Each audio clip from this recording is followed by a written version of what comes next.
Assalamualaikum warahmatullahi wabarakatuh.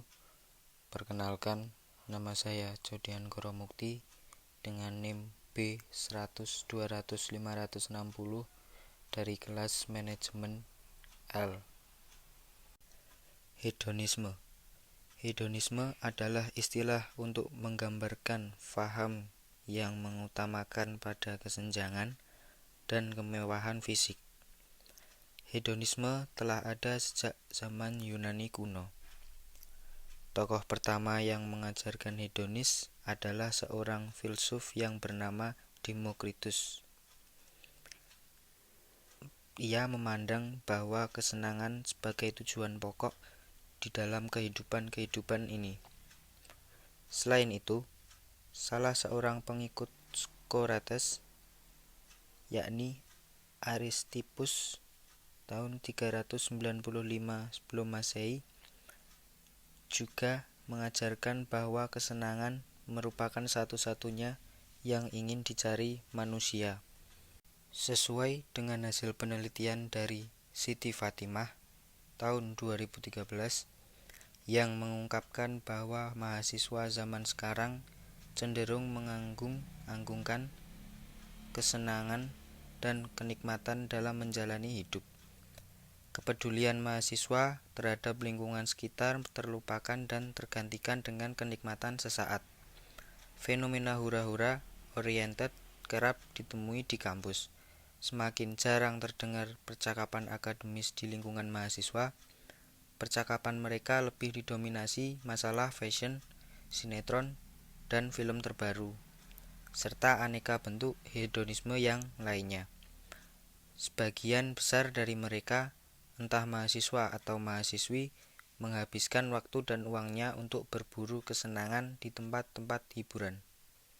Menurut Puspasari tahun 2007, konsep diri merupakan hasil dari bagaimana melakukan proses mengenal diri sendiri. Proses ini kemudian disebut sebagai deskripsi diri.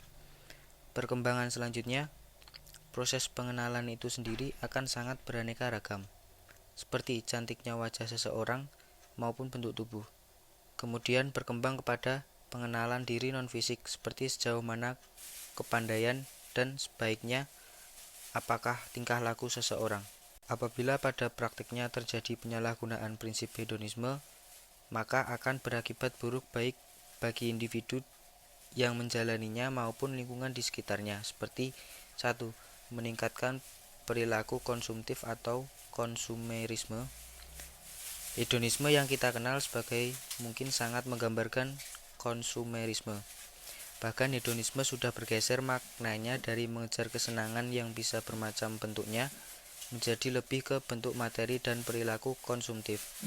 Dalam upayanya untuk memuaskan kesenangannya akan materi, seseorang hedonis bisa saja menghabiskan barang dan jasa yang tersedia secara berlebihan. 2. Memiliki pandangan hidup serba instan. Seorang hedonis akan melihat suatu harta sebagai hasil akhir dan tidak terlalu menganggap proses untuk mencapai hasil akhir tersebut. Akibatnya, seseorang akan melakukan pembenaran atau rasionalisasi dalam memenuhi semua kesenangannya, meskipun tindakan yang dilakukannya salah. 3. Berorientasi pada harta. Seseorang hedonis bisa saja memiliki pandangan semu bahwa memiliki barang-barang berteknologi mutakhir dan serba mewah adalah suatu kebanggaan bagi dirinya sendiri. 4. Tidak tahan hidup, menderita, dan berakhir tidak bahagia. Kesenangan tentunya akan memudar seiring berjalannya waktu. Begitu pula dengan materi yang dimiliki. Pada hakikatnya, hidup juga memberikan kekecewaan dan rasa sakit. Dua hal tersebut berpotensi menumbuhkan kepekaan akan emosi yang dirasakan dan berakhir dengan perasaan hampa. 5. Berbahaya bagi kesehatan. Hal ini dapat terjadi jika jenis kesenangan yang dipilih adalah yang berbahaya bagi kesehatan. Contohnya, seorang mendapat kesenangan dari alkohol, rokok, batu-batan, atau seks. Jika tidak dibatasi, maka semua hal tersebut tentunya dapat merugikan bagi kesehatan. Gaya hidup hedonisme sejatinya berasal dari pemikiran yang baik, bahwa hidup memang harus dipenuhi rasa senang, agar bisa bahagia dalam menjalani hidup yang lebih bermakna. Jika ingin menerapkan gaya hidup hedonisme, berpeganglah pada prinsip dasar dari pemahaman ini, yaitu untuk mendapatkan kesenangan hidup kuncinya adalah keseimbangan dan kontrol diri. Sebagaimana prinsip Aristippus yang menciptakan paham ini. I process but I am not processed, yang berarti saya memiliki kesenangan hidup tapi saya tidak dikuasai olehnya.